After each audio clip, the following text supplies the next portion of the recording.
So the today topic is what is partitioning and discuss the various types of memory partitioning. तो partitioning is the part of contiguous allocation memory system. Second question ये आ सकता है what is mean by fixed and variable partitioning. What is mean by fixed and variable partitioning. Fix size allocation क्या है और variable size allocation क्या है. Means fix allocation and dynamic allocation. Dynamic means variable जो run time change होता है. Variable है जिसका कोई फिक्स साइज या फिक्स प्रीडिफाइंड कोई चीज़ नहीं है, उसे हम वेरिएबल कहते हैं. फिक्स मीन्स जो पहले से स्टैटिक है, जो फिक्स है उसे हम फिक्स बोलते हैं. So describe the fix and variable memory partitioning. या थर्ड क्वेश्चन ऐसे पूछा जा सकता है explain static and dynamic memory partitioning, also list the limitation of static partitioning. तो static means fixed and dynamic means variable. तो ये alternative names है जो आपको ध्यान में रखने हैं. So first of all, what is mean by memory partitioning? memory का partitioning करना यानी क्या होता है. partitioning यानी इसका in general अगर आप बोलोगे कि उसको डिवाइड कर देना है हमें sections पे, that is called as partitioning. The principal operation of memory management is to bring processes into the main memory for execution by the processor. The main motto क्या है हमारा मेमोरी मैनेजमेंट में कि हम जब भी हमारे प्रोसेसेस को एग्जीक्यूट करना रहता है तो वो हम सेकेंडरी मेमोरी से मेन मेमोरी लेके आते हैं for execution by the processor, यानी सीपीयू के थ्रू एग्जीक्यूशन करने के लिए. So this is the main motto behind the memory management. तो जब अगर हम कोई चीज़ कह रहे हैं कि सेकेंडरी मेमोरी से मेन मेमोरी में लेके आना है और वहाँ पे उसको हमें सीपीयू को या प्रोसेसर्स को अलोकेट करना है, रिसोर्स अलग अलग रिसोर्सेज को अलोकेशन देना है, तो हमें वहाँ पे मैनेजमेंट करना ज़रूरी है. ठीक है, अदरवाइज़ क्या होगा, ओवरलैपिंग होगी. So that's why memory management is very important topic.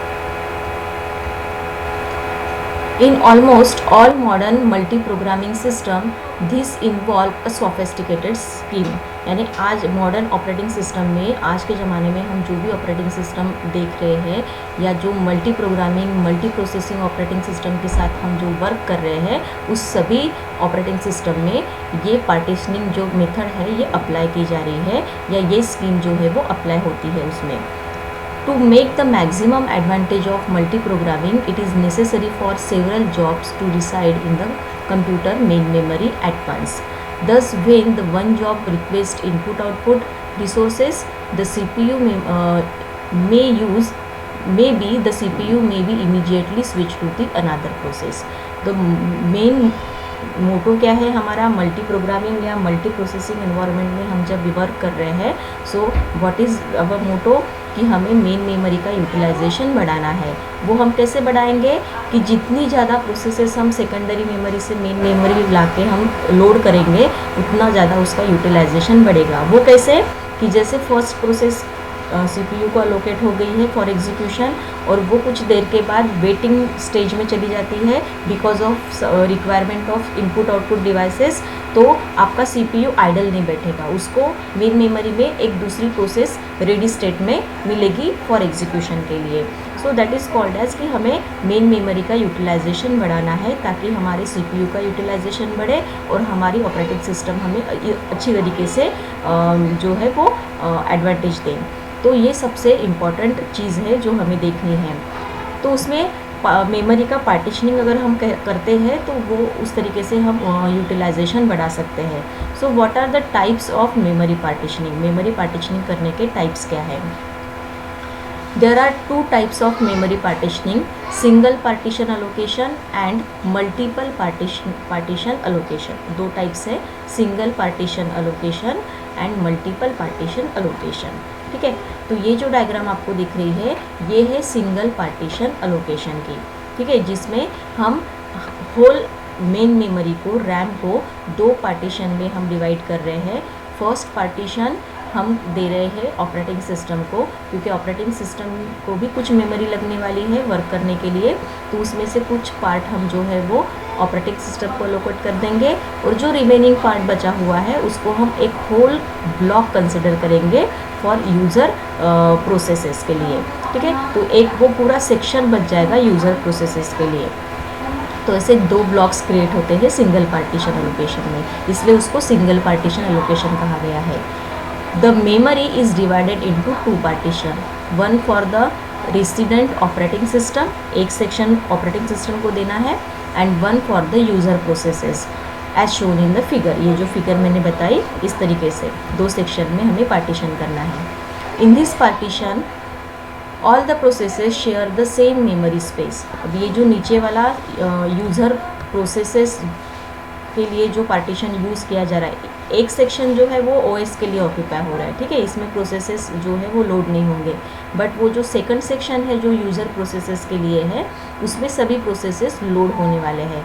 तो ये जो रिमेनिंग ब्लॉक है we considered as a whole single block. ये पूरा ब्लॉक हम कंसिडर करेंगे होल सिंगल ब्लॉक, और ये पूरा ब्लॉक सभी प्रोसेसेस को शेयर किया जाता है। Okay, so that in this partition all the processes share the same memory space. एक ही मेमोरी स्पेस है, एक ही ब्लॉक है पूरा रिमेनिंग वाला, और वो पूरा ब्लॉक सभी प्रोसेसेस को शेयर किया जा रहा है।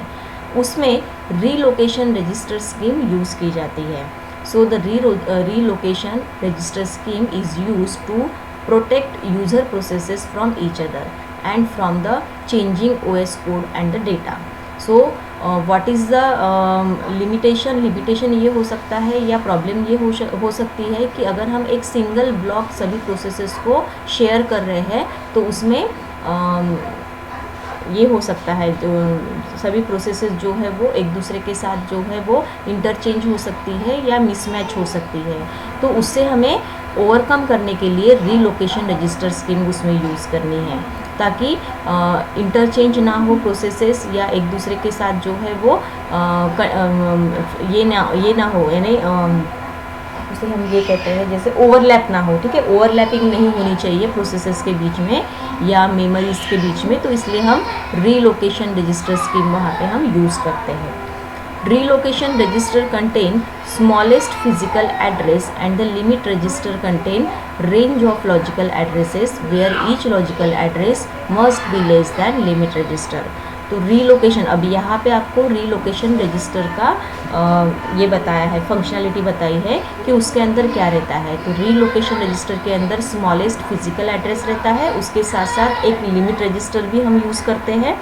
जैसे हमने इसके पहले मेमोरी एलोकेशन में 2 चीज़ें देखी थी, जब भी कोई प्रोसेस आती है तो उसमें base register and limit register, ये दोनों भी रजिस्टर्स रहते हैं। Base registers contain the starting address of the process जहाँ से मेमोरी एलोकेशन ले रहा है उसका starting address, and limit register contain the actual total size of the process ने जितना भी साइज अलोकेट करके रखा है वो लिमिट रजिस्टर कहलाता है, ठीक है। तो limit register contain the total size of the process ने जितना साइज ऑक्यूपाई किया है। Suppose process occupy 200 kilobytes of the memory address, तो लिमिट रजिस्टर का साइज़ क्या रहेगा, limit register minus base register, तो वो बन जाता है आपका पूरा टोटल साइज़, ठीक है। तो ये हमने इसके पहले के सेक्शन में देख चुके हैं हम ये चीज़ें। तो रीलोकेशन रजिस्टर्स में ये 2 रजिस्टर्स रहते हैं, रीलोकेशन रजिस्टर और दूसरा है लिमिट रजिस्टर, ठीक है। In this type of partitions only one user had control of entire machine. The resources did not need to be shared.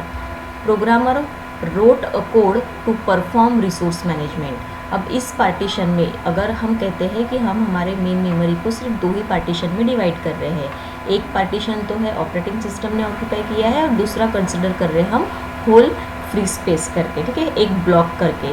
तो उस केस में हमें जो भी कंट्रोल है वो एक पूरा कंट्रोल जो है सिर्फ एक ही यूज़र के अंदर रह सकता है। उसमें आपको नंबर ऑफ़ यूज़र्स के ऊपर या मल्टी टास्किंग या मल्टी यूज़र एनवायरनमेंट में वर्क करने की ज़रूरत नहीं है। सिंगल यूज़र एनवायरनमेंट में ही ये पार्टीशनिंग हो सकती है पॉसिबल, जैसे एक 1 लैपटॉप और एक सिंगल यूज़र, ठीक है। तो मल्टी यूज़र एनवायरनमेंट में सिंगल पार्टीशन नहीं हो सकता। सिंगल पार्टीशन कहाँ पे होगा, सिंगल यूज़र एनवायरनमेंट में। तो जहाँ पे एक सिंगल यूज़र है जो होल एंड सोल उस पर्टिकुलर मेमोरी सिस्टम पे कंट्रोल कर रहा है एंटायर मशीन पे, वहाँ पे आप सिंगल पार्टीशनिंग कर सकते हो। But it is not possible in multi user environment. जैसे हम नेटवर्किंग में मल्टी यूज़र एनवायरनमेंट देखते हैं, सर्वर एंड क्लाइंट, ठीक है। एक सर्वर रूम रहती है और बाकी ऑफिस में जितने भी है वो लैन के साथ कनेक्ट रहते हैं कंप्यूटर्स। तो वहाँ पे single partitioning not possible, single partitioning नहीं हो सकती, क्योंकि वहाँ पे मल्टीपल यूज़र्स कनेक्ट रहते हैं। जहाँ पे सिर्फ एक कंप्यूटर और एक यूज़र, ऐसा अगर इन्वायरमेंट है जैसे मेरा लैपटॉप और मैं, ऐसा अगर इन्वायरमेंट है वहाँ पे single partitioning is possible. Limit registers and the relocation registers are loaded by the dispatcher with their correct values as a part of context switch. Because every address generated by the CPU is checked against these registers, one can protect both of operating system and other user programs and the data from doing modified by the running processes. तो यहाँ पे उन्होंने ये बताया कि रीलोकेटर registers और limit registers किस तरीके से एड्रेसेस को लोड करते हैं। तो जब भी CPU जनरेट करता है कोई एड्रेस, तो वो सबसे पहले रीलोकेटर रजिस्टर और लिमिट रजिस्टर में चेक करता है, ठीक है, स्पेस चेक करता है। अगर वहाँ पे अवेलेबल है तो ही वो प्रोसेस को अलोकेट करेगा। In this the relocation register scheme provides an efficient way to allow the operating system size to change dynamically. The flexibility is desirable in many situations. If the device driver is not commonly used, it is desirable to keep the code and the data in the main memory. Such a code is sometimes called as transitant operating system code. Thus, using the code changes the size of the operating system during the program execution. तो ये चीज़ आपको उतना ध्यान में रखने की ज़रूरत नहीं है, ये बहुत ही डिटेल में है। आपको सिर्फ इतना ध्यान में रखना है कि जनरली सिंगल पार्टीशन में हम क्या करते हैं, दो पार्टीशंस होते हैं, एक ऑपरेटिंग सिस्टम को अलोकेट किया जाता है, दूसरा यूज़र प्रोसेसेस को, ओके। और वहाँ पे अगर हम कह रहे हैं कि पूरा एक सिंगल ब्लॉक कंसिडर हो रहा है मेमोरीज़ का, तो वहाँ पे रीलोकेशन रजिस्टर स्कीम यूज़ करना ज़रूरी है और मैंडेटरी है। और यहाँ पे सिंगल यूज़र एनवायरनमेंट में ही ये सिंगल पार्टीशनिंग वर्क करता है। तो रीलोकेशन रजिस्टर में क्या रहता है, तो स्मॉलेस्ट फिजिकल एड्रेस रहता है। तो लिमिट रजिस्टर में क्या रहता है, तो actual range of the addresses, यानी आपके प्रोसेसेस का एक्चुअल रेंज कितना है वो बताता है लिमिट रजिस्टर्स। और फिर यहाँ पे आपको ये बताना है कि लिमिट रजिस्टर एंड रीलोकेटर रजिस्टर्स किस तरीके से लोड करते हैं एड्रेसेस को। तो वहाँ पे आपको डिस्पैचर का यूज़ करना है। जो भी CPU एड्रेस जनरेट करेगा वो सबसे पहले limit register and relocation registers के एड्रेसेस को चेक करेगा और अकॉर्डिंग टू द प्रोसेसेस को लोड करेगा। तो ये यहाँ पे आपको ध्यान में रखना है, ओके। फिर next second type of partitioning क्या है, मल्टीपल पार्टीशन अलोकेशन, ठीक है। सिंगल पार्टीशन अलोकेशन हो गया, सेकंड क्या है, multiple partition allocation.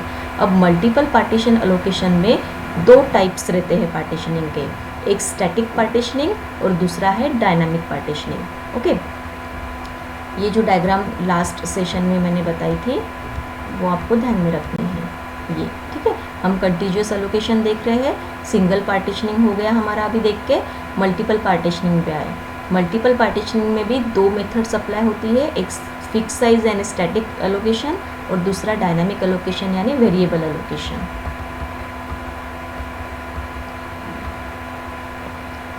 To manage the user portion of the main memory, there are following two approaches in multiple partition allocation. The first one is the static partitioning और उसे हम fixed partitioning कहते हैं, and second one is the dynamic partitioning या फिर हम उसको variable partitioning कहते हैं। In this memory management scheme, memory is divided into fixed size partition that are not normally of the same size. One partition is allocated to each active processes in the multi-programming set. The number and the size of the partitions are fixed. इसमें जो भी partitions होता है वो fixed size का रहता है। जैसे मैंने कल बताया था कि 4 GB की रैम है हमारी, ठीक है, मेन मेमोरी 4 GB की है।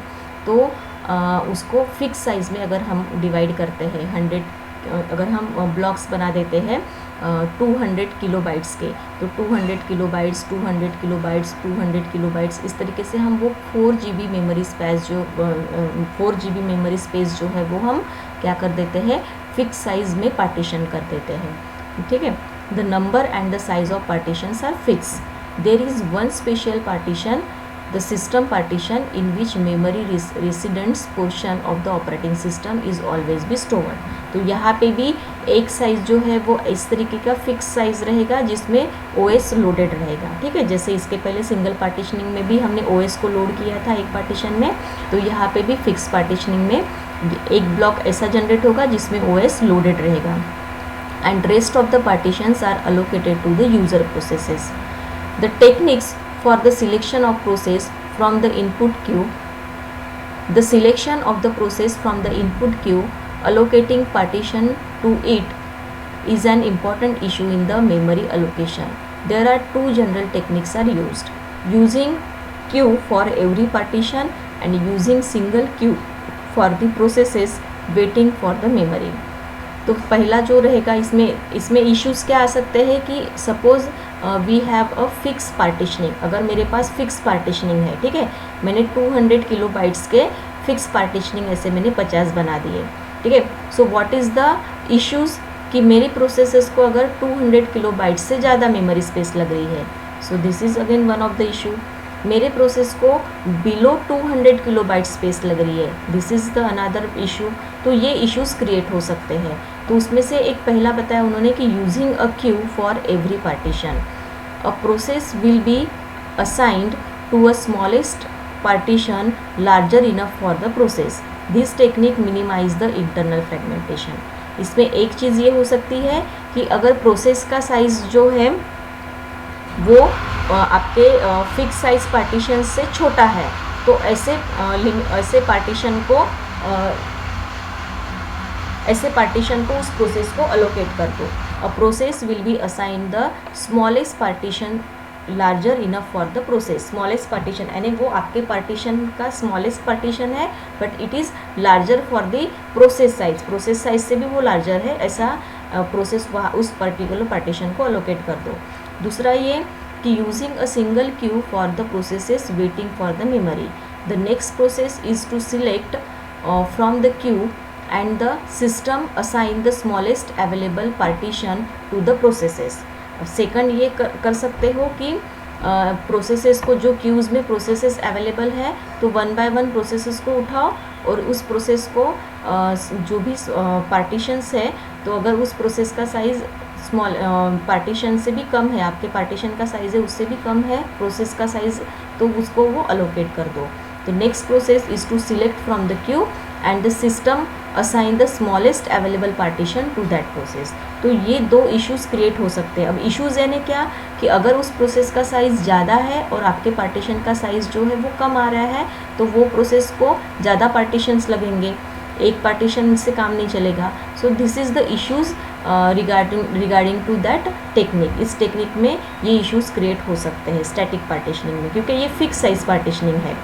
इसमें हम ये नहीं कह सकते हैं कि यहाँ पे आपकी प्रोसेस का साइज़ 400 किलोबाइट्स है और आपने 200 किलोबाइट्स के साइजेस स्पेसिफाई किए हैं, तो वो दो ब्लॉक्स लेगा, 200 किलोबाइट्स का एक ब्लॉक और दूसरा 200 किलोबाइट्स का एक ब्लॉक, ठीक है। ये हो गया 400 किलोबाइट्स के लिए। बट अगर आपका 500 किलोबाइट्स का ब्लॉक है, तो वो क्या करेगा, 200 किलोबाइट्स का एक ब्लॉक लेगा, पार्टीशन लेगा, फिर 200 किलोबाइट्स का एक पार्टीशन लेगा, फिर उसके बाद फिर से थर्ड 200 किलोबाइट्स का है बट उसमें से सिर्फ 100 ही लग रहा है उसको, तो अननेसेसरीली 100 किलोबाइट्स जो है वो आपका वेस्ट जा रहा है। Okay, so these are the issues regarding to the static partitioning. तो डायनामिक पार्टीशनिंग में क्या होता है? Dynamic partitioning means variable partitioning. Dynamic partitions are the memory management scheme that uses the variable size partitioning. The system allocate a block of memory sufficiently large according to the requirements of the process. तो processes की कितनी requirement है, उस requirement के हिसाब से वो memories के ब्लॉक्स को पार्टीशन करता है, ठीक है। जो मेमोरी का ब्लॉक है, एक तो ओएस को असाइन हो जाएगा और दूसरा जो है यूज़र प्रोसेसेस को आता है, ठीक है।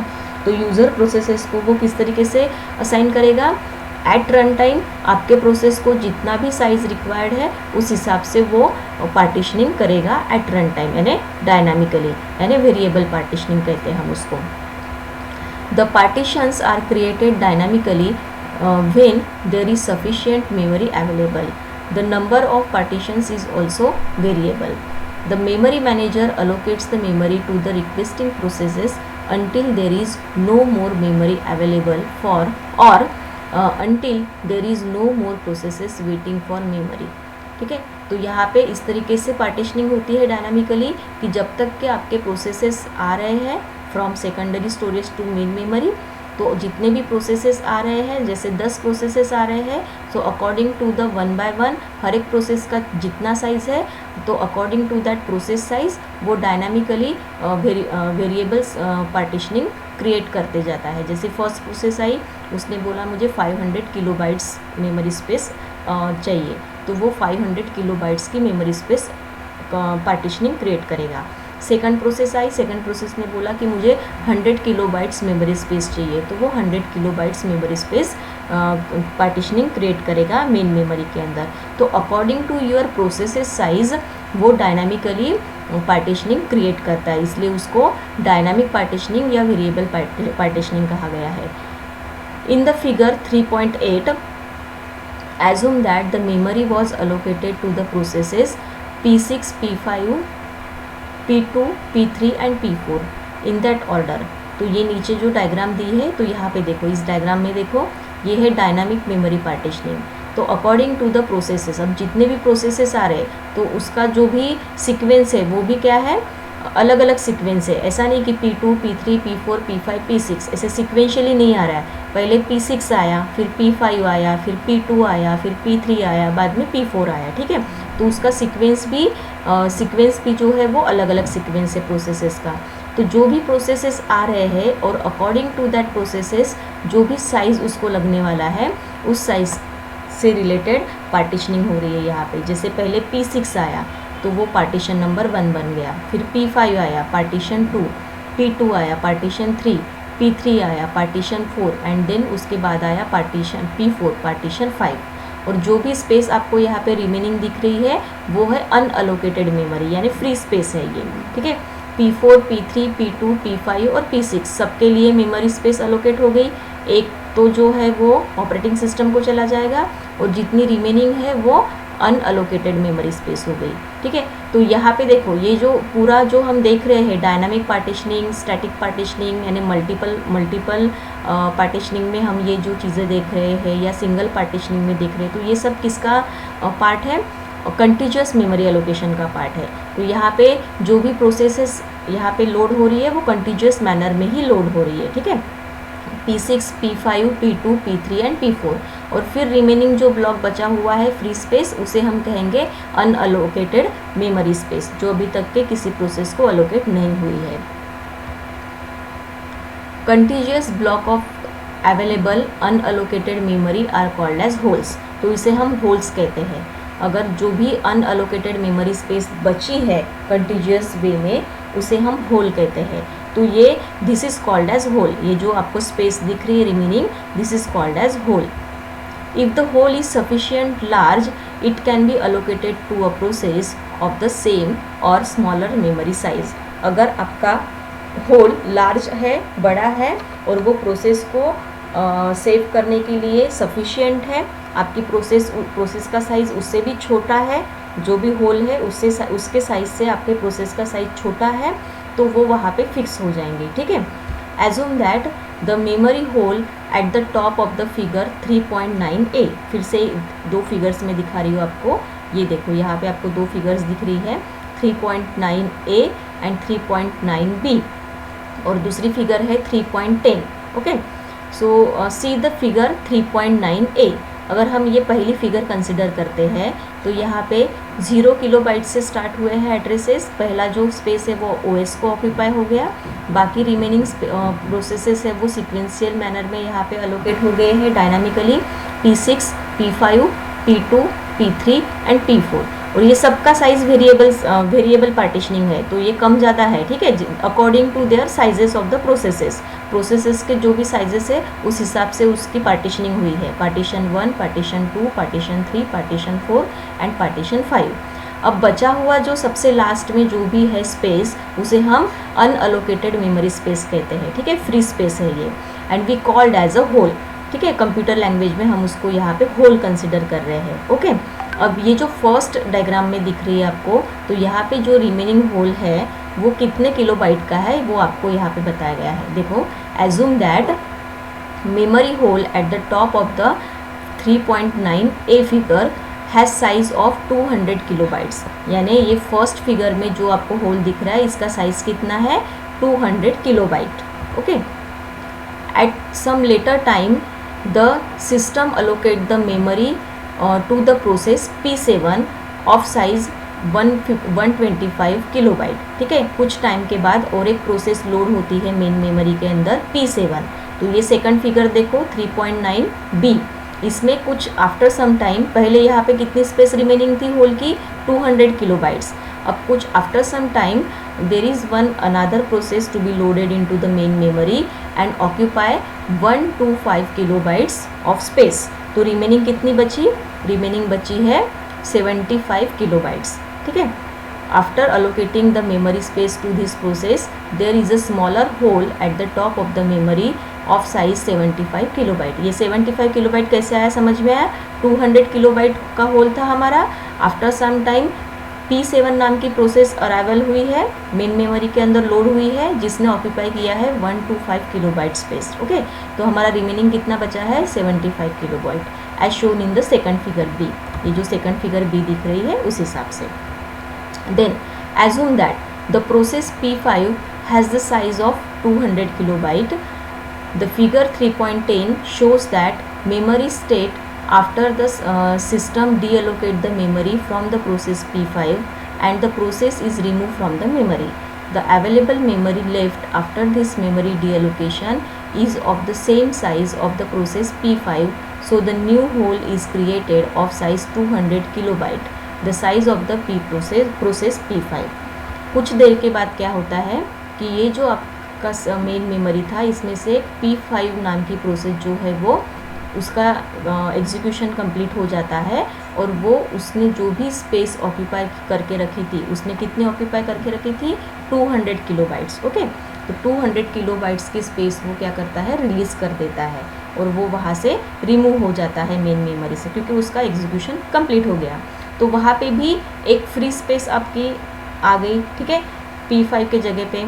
तो again it is called as hole unavailable allocation. ठीक है, मेमोरी अलोकेशन, तो उसे भी हम कॉल्ड करेंगे होल करके। और उसका साइज़ कितना है, 200 किलोबाइट्स, क्योंकि P5 के लिए कितना लगा था, 200 kilobytes.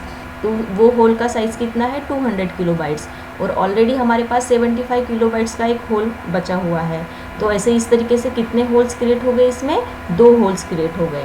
Okay, there are 2 holes are created. तो 2 होल्स क्रिएट हो गए यहाँ पे।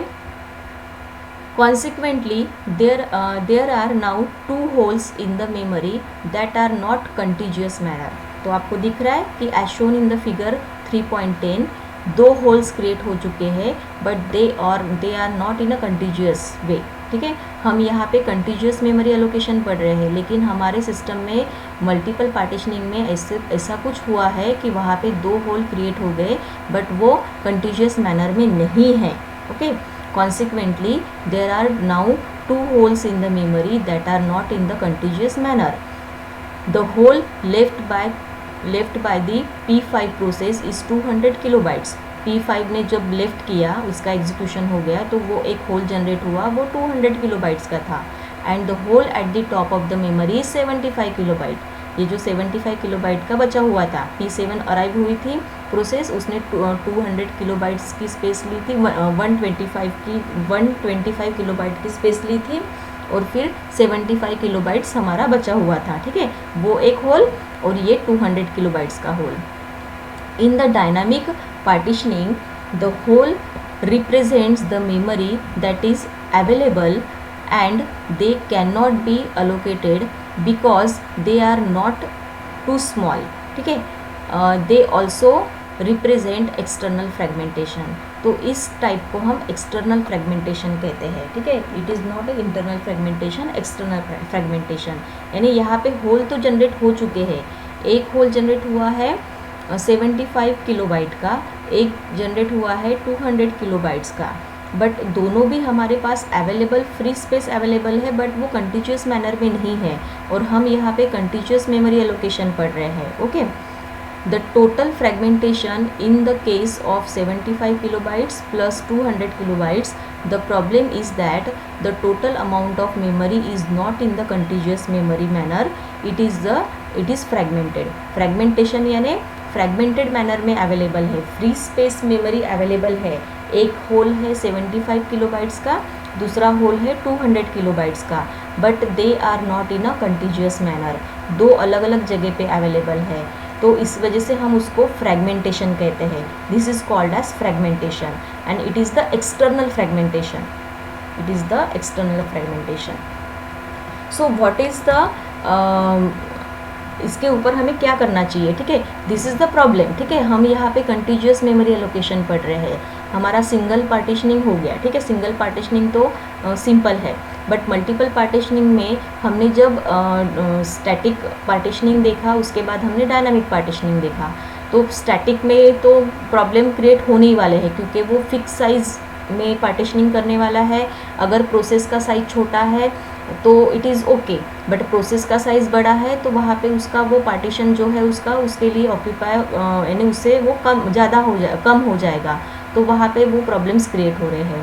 बट अगर मैं डायनामिक भी लेती हूँ, डायनामिक पार्टीशनिंग भी लेती हूँ, और मैं at run time variable processes के अकॉर्डिंग मैं साइजेस ऑक्यूपाई करती जाती हूँ, और फिर जब प्रोसेस कंप्लीट हो जाती है तो वहाँ पे होल जनरेट होते जा रहा है। तो इस तरीके से जितने भी होल्स जनरेट होंगे मेरे मेमोरी स्पेस में, वो फ्रैगमेंटेड मैनर में जनरेट होने वाले हैं, ठीक है। So these are the problems in both of the cases, दोनों केसेस में प्रॉब्लम्स जनरेट हो रहे हैं। So what is the solution behind that, तो उसके पीछे सोल्यूशन क्या है, तो solution is that compaction technique, ठीक है। कॉम्पैक्शन करना है हमें। कॉम्पैक्शन का मतलब होता है कि जो भी होल्स जनरेट हो रहे हैं फ्रैगमेंटेड मैनर में अलग अलग जगह पे, उसको कॉम्पैक्ट करके एक जगह पे हमें एक बड़ा सा फ्री मेमोरी ब्लॉक जनरेट करना है, that is called as compaction. Okay, so the next topic is what is compaction. Compaction मतलब क्या, discuss the different placement algorithm, discuss the first, best, next and worst fit with example. What are the drawbacks of compaction?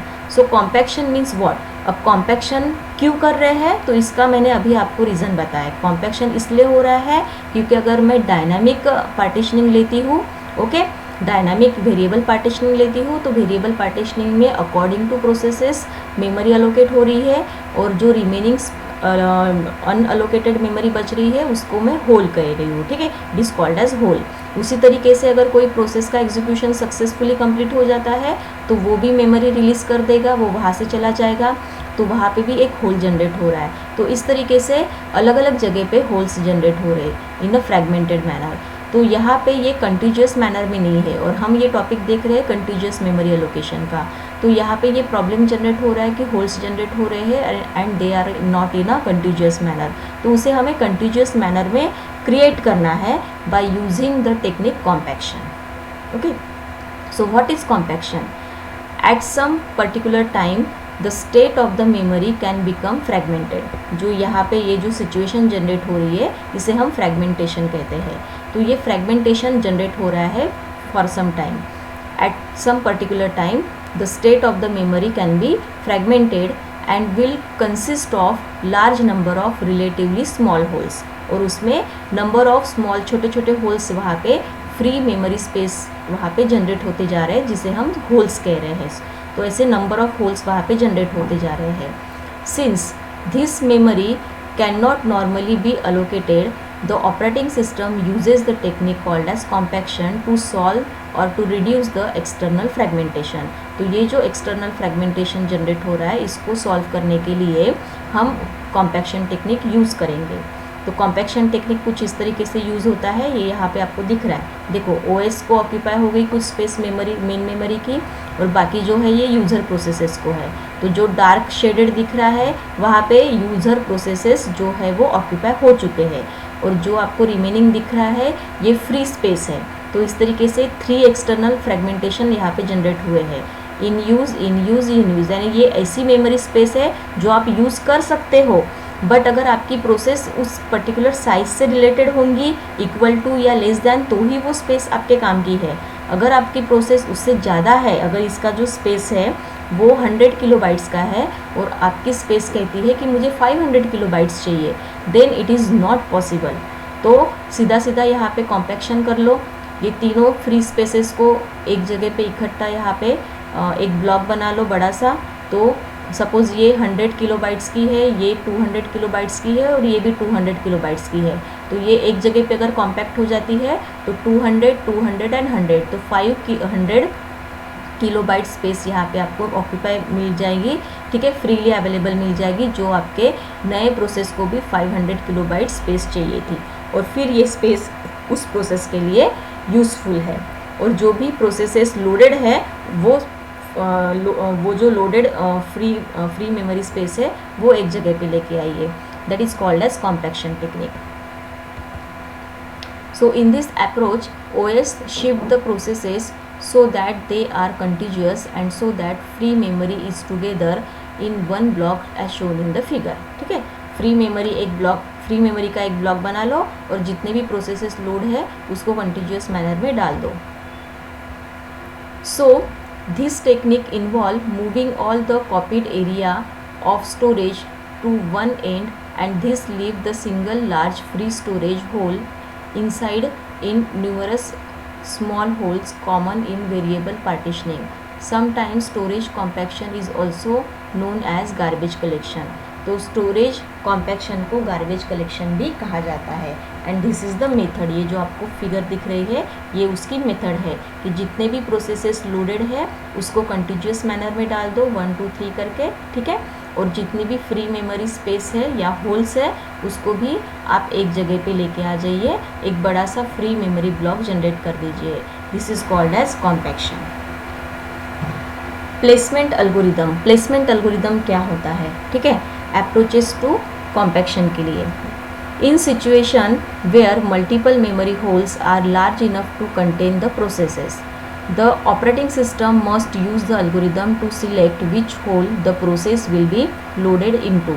A variety of algorithm have been studied in which as follows। जैसे मैंने कहा कि मैंने आपको example बताया था अभी कि मेरी जो नई प्रोसेस है उसको 500 किलो बाइट्स मेमोरी स्पेस चाहिए और ये जो ब्लॉक है ये 100 किलो बाइट्स का है, ये 200 किलो बाइट्स का है और ये भी 200 किलो बाइट्स का है।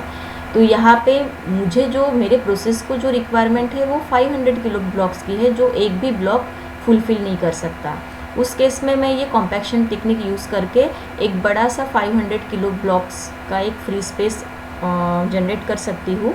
200 + 200 400, 400 + 100 500 किलो बाइट्स। तो ये पूरा ब्लॉक अगर कॉम्पैक्शन टेक्निक से जनरेट हो जाता है तो मेरी न्यू प्रोसेस के लिए या मेरी न्यू प्रोसेस के हिसाब से जो 500 किलो बाइट्स का ब्लॉक उसको चाहिए था वो उसको मिल जाएगा। Okay, this is one of the technique by using compaction.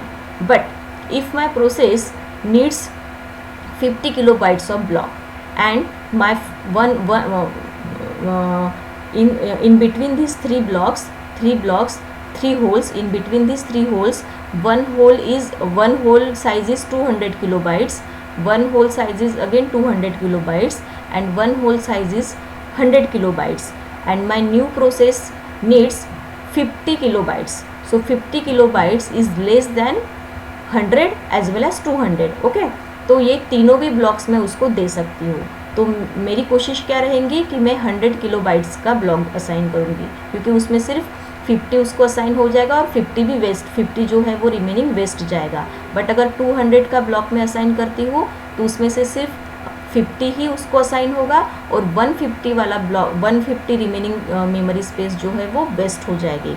तो इंस्टेड ऑफ 200 ब्लॉक्स मैं सिर्फ 100 ब्लॉक वाला जो होल है उसको मैं क्या करूँगी, असाइन करूँगी। सो this is one of the technique. तो उसके लिए अगर मेरी प्रोसेस जो है वो सफिशिएंट है होल के हिसाब से, it is process size is equal to और less than the hole size, तो उस केसेस में ये जो एल्गोरिदम्स यूज़ किए जाते हैं बाय द ऑपरेटिंग सिस्टम। तो वो एल्गोरिदम्स क्या है वो हम एक बार देख लेते हैं। The first algorithm is first fit, second one is the next fit, third one is the best fit and fourth one is the worst fit। The first fit is operating system looks at all the sections of the free memory the process is allocated to the first hole found that is larger than the size of the process. Unless the size of the process matches the size of the whole continues to exist reduced by the size of the process. First fit का मतलब ये होता है कि process की size अगर whole के size से छोटी साइज़ है तो वो पहले ब्लॉक को असाइन हो जाएंगे, जो भी पहला ब्लॉक मिलेगा. जैसे फॉर एग्जांपल मैंने अभी बताया था कि 50 किलोबाइट्स चाहिए और पहला जो ब्लॉक मिल रहा है वो 200 किलोबाइट्स का है, but it is more than needed space. ठीक है, तो 250 इज़ लेस देन 200, तो ये मैं उसको दे दूंगी, इसलिए उसको फर्स्ट फिट एल्गोरिथम कहा गया है. नेक्स्ट फिट का मतलब होता है in the first fit since all the searches start at the beginning of the memory, hole at the beginning of the memory are considered for allocation more frequently than those at the end. Next fit attempts to improve the performance of distributing its searches more evenly over the entire memory space. It does this by the keeping track of which of the whole has allocated the next search start at the last whole allocated, not all the beginning of the memory. Next fit का मतलब ये होता है कि जो भी last process occupy हुई होंगी आपके मेमोरी में, जो लास्ट प्रोसेस, ठीक है, जैसे ये पहली प्रोसेस ऑक्यूपाई हुई, ये दूसरी प्रोसेस और ये तीसरी प्रोसेस. हो सकता है कि ये पहले ऑक्यूपाई हुई, फिर ये दूसरी ऑक्यूपाई हुई और ये तीसरी ऑक्यूपाई हुई. तो जो लास्ट प्रोसेस ऑक्यूपाई हो रही है उसके बाद अगर कोई फ्री ब्लॉक आपको मिल रहा है वो असाइन कर दो. This is called as next fit algorithm. Then best fit means it searches the entire list of the whole and to find the smallest whole those size is greater than and equal to the size of the process. Best fit का मतलब ये होता है कि जैसे मैंने बोला था आपको कि फॉर एग्जांपल मुझे 50 मेरे प्रोसेस को 50 किलोबाइट्स ऑफ स्पेस चाहिए और पहला ब्लॉक है 200 किलोबाइट्स का, दूसरा ब्लॉक भी 200 किलोबाइट्स का है और तीसरा जो है वो 100 किलोबाइट्स का है. सो what is the best? Best is 100 kilobytes of block, क्योंकि उसमें 50 उसका यूज़ में आएगा और 50 ही वेस्ट जाएगा. बट अगर मैं 200 किलोबाइट्स का ब्लॉक देती हूँ तो उसमें 50 यूज़ में आएगा और 150 वेस्ट जाएगा. तो हमें देखना है कि बेस्ट कौन सा है, तो best is the 100 kilobytes. So this is the best fit algorithm. And worst fit means in situation where the best fit find the almost perfect batch, the whole that remain in virtually useless because it is so small. To prevent the creation of these useless holes, worst fit work the opposite of best fit. It always picks the largest remaining block. worst fit का मतलब होता है कि हमेशा largest block को ही use करो. जैसे यहाँ पे 100, 200 एंड 200, ठीक है. Suppose one of the 100 one size is 200 and one size is 300. तो हमेशा अगर मैं जिसका साइज़ सबसे ज़्यादा है, जिस ब्लॉक का साइज़ सबसे ज़्यादा है, अगर मैं वही यूज़ करती हूँ तो उसे वर्स्ट फिट कहा जाता है. So these are the 4 different placement algorithm is used by the operating system for in dynamic partitioning. एक एग्जाम्पल लेके देखते हैं, तो एग्जाम्पल के थ्रू आपको ये चारों एल्गोरिदम अच्छे से समझ में आएंगे. For example suppose the process request 12 KB of the memory block, ठीक है, and the memory manager has currently lease the unallocated block of 6 kilobyte, 14 kilobyte, 19 kilobyte, 11 kilobyte, 13 kilobyte and 20 kilobyte blocks as shown in the figure 3.12. तो 3.12 में ये left side में आपको जो figure दिख रही है इसमें ये फ्री मेमोरी ब्लॉक्स देखो कितने हैं. एक है 6 किलोबाइट का, दूसरा है 14 किलोबाइट का, तीसरा है 19 किलोबाइट का, फिर है 11 किलोबाइट का, फिर है 13 किलोबाइट का और सबसे बड़ा वाला है 12 किलोबाइट का. ओके, अब इन सब में हमें इस प्रोसेस को बिठाना है according to the 1 by 1 algorithm. तो नई प्रोसेस जो आ रही है वो नए प्रोसेस को कितना रिक्वायरमेंट है 12 किलोबाइट का. अगर मैं पहली केस लेती हूँ, पहली केस यानी वर्स्ट केस फिट लेती हूँ स्ट्रेटेजी, पहली case sorry best fit strategy लेती हूँ, ठीक है. बेस्ट फिट हमें पहली लेनी है. बेस्ट फिट क्या कहती है कि ऐसा ब्लॉक जो जिस जो मेरी प्रोसेस है वो भी उसमें आ जाए और उसमें waste of the memory space भी ना हो। तो 14 भी है, ठीक है, 19 भी है, 11 नहीं है, 11 is less than 12 KB, but 13 भी है और 20 भी है। सो 14 KB, 19 KB, 13 KB and 20 KB. So these are the blocks are sufficient for storing this process of size 12 KB. But which is the best? Best is 13 KB, क्योंकि 13 KB अगर मैं देती हूँ, इस ब्लॉक को देती हूँ, तो सिर्फ 1 KB मेमोरी स्पेस जो है वो वेस्ट हो जाएंगी। बट अगर मैं 14 दूंगी तो यहाँ पे 2 KB वेस्ट होगी, 19 देती हूँ तो यहाँ पे भी कुछ वेस्ट होगी, और 20 देती हूँ तो यहाँ पे भी कुछ वेस्ट होगी। तो 13 KB is the best.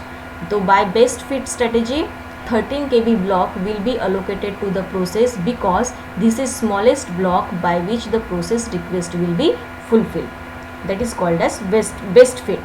Then second one is the worst fit. Worst fit strategy कहती है कि largest block assign कर दो, और largest block कौन सा है, तो 20 KB। ये सबसे लार्ज में कितना कौन सा है, सबसे बड़ा वाला 20 KB। तो largest block that is 20 KB block will be allocated to the process, that is called as worst fit. Worst fit में हमें ये देखना है कि इन फ्यूचर अगर कुछ भी प्रॉब्लम होता है तो भी मेरा मेमोरी स्पेस जो है वो उसको सफिशिएंट होना चाहिए, इसलिए हम उसको लार्जेस्ट ब्लॉक असाइन करते हैं। देन अगर हम फर्स्ट के एल्गोरिदम में आते हैं, फर्स्ट फिट स्ट्रेटेजी में, तो फर्स्ट फिट स्ट्रेटेजी क्या कहती है कि first block that is 14 KB block having capacity to fulfil the process request will be allocated to the process. यानी मेरे प्रोसेस का साइज़ कितना चाहिए था उसको, 12 KB। अगर मैं सिक्वेंशियली यहाँ पे सभी ब्लॉक को काउंट करती हूँ तो 6 KB is not sufficient, but 14 KB is it is sufficient, ठीक है। 12 उसके अंदर आ जाता है, तो जो भी पहला आएगा वो पहला उसको दे दो, that is called as first fit. Okay, and then the next fit strategy क्या कहती है, next block coming after the last allocation, that is 19 KB block will be allocated to the process. तो जो भी सबसे लास्ट में process allocate हुई होंगी, सबसे लास्ट में, तो हम कंसिडर करते हैं कि last allocation is this is, ये जो दिख रहा है ब्लैक में, ये लास्ट अलोकेशन है। यानी ये रिमेनिंग जितने भी प्रोसेसेस यहाँ पे लोडेड हुए हैं, तो सबसे लास्ट में कौन सी प्रोसेस लोड हुई, ये वाली लोड हुई, जो डार्क सेक्शन में आपको दिख रहा है लास्ट अलोकेशन। तो इसके जस्ट बाद में जो भी पहला ब्लॉक आपको मिलेगा, अनअलोकेशन ब्लॉक मिलेगा, वो कौन सा मिल रहा है, 19 KB, और वो 19 KB सफिशिएंट है 12 KB के लिए, तो वो उसके लिए सफिशिएंट रहेगा और वो कहलाएगा next fit strategy. So the next block coming after the last allocation that is 19 KB block will be allocated to the process. Okay, then what are the drawbacks of compaction. तो ये देखो यहाँ पे figure में, right side के figure में आपको ये पूरे एरोज़ में बताए गए हैं। सो this is the first fit, ये लास्ट अलोकेशन था, ये फर्स्ट फिट हो गया, ये नेक्स्ट फिट हो गया, ये बेस्ट फिट 13 KB, और ये सबसे लास्ट में जो बड़ा सेक्शन था 20 KB वाला, वो वर्स्ट फिट। ओके, अब हम आते हैं ड्रॉबैक्स के ऊपर। कॉम्पैक्शन टेक्निक के ड्रॉबैक्स क्या है, it consumes the system resources that would otherwise be use productively. तो ये सिस्टम रिसोर्सेज को कंज्यूम करता है। जब हम कॉम्पैक्शन टेक्निक यूज़ कर रहे हैं या उसके एल्गोरिदम्स यूज़ कर रहे हैं, तो सम टाइम्स के लिए आपका जो भी रनिंग वर्क रहता है किसी प्रोसेसेस का, वो स्टॉप हो जाता है, उसके रिसोर्सेज जो है वो यहाँ पे ऑक्यूपाई हो जाते हैं। So it consumes the system resources को वो कंज्यूम करता है। The system must be stop everything while it perform compaction. तो जब भी हम कॉम्पैक्शन टेक्निक अप्लाई करते हैं तो कुछ देर के लिए सिस्टम के अंदर की सभी चीज़ें जो रनिंग में रहती है वो स्टॉप हो जाती है। It increases the response time, तो वो रिस्पॉन्स टाइम को इंक्रीज करता है प्रोसेसेस के। Compaction involve relocating jobs that are in the main memory. This means relocation information must be modified. तो रीलोकेटिंग जॉब्स भी करता है कॉम्पैक्शन, जो फ्री हो गई है स्पेस उसको रीएलोकेट करता है। तो इस वजह से यहाँ पे रीएलोकेशन, अगर आपने यूज़ किया है रीएलोकेशन रजिस्टर, तो वो भी मॉडिफाई करने की ज़रूरत रहती है। So these are the drawbacks of compaction. तो आज हमने कॉम्पैक्शन टेक्निक पढ़ी है, कल हम पेजिंग एंड सेगमेंटेशन में आएंगे, ठीक है। तो आज हमने कॉम्पैक्शन देखा है, उसके पहले हमने क्या देखा था, उसके पहले हमने contiguous memory allocation, single partition and multiple partitioning क्या होती है। तो ये जो हमने टॉपिक आज के पढ़े हैं, ये मैं फिर से एक डायग्राम फिर से आपको रिपीट करके बताती हूँ। मेमोरी अलोकेशन मेथड्स दो है, contiguous allocation and non contiguous allocation. आज हमने ये पार्ट हमने पूरा लेफ्ट साइड का ये पूरा पार्ट हमने पढ़ चुके हैं हम आज, ठीक है। कंटीजियस अलोकेशन में सिंगल पार्टीशन, उसके बाद मल्टीपल पार्टीशन में हमने fix allocation and dynamic allocation पढ़ा है, और फिर इसमें अलोकेशन में डायनामिक एंड फिक्स अलोकेशन में, डायनामिक अलोकेशन में जो भी प्रॉब्लम्स होते हैं वो उसे हम कहते हैं कि वो प्रॉब्लम जो क्रिएट हो रहे हैं उसे हम कहते हैं एक्सटर्नल फ्रेगमेंटेशन, और उसको ओवरकम करने के लिए कॉम्पैक्शन टेक्निक यूज़ की जाती है। तो वो कॉम्पैक्शन टेक्निक हमने पढ़ी है आज। Okay, so that's it for today. कल हम देखेंगे पेजिंग एंड सेगमेंटेशन।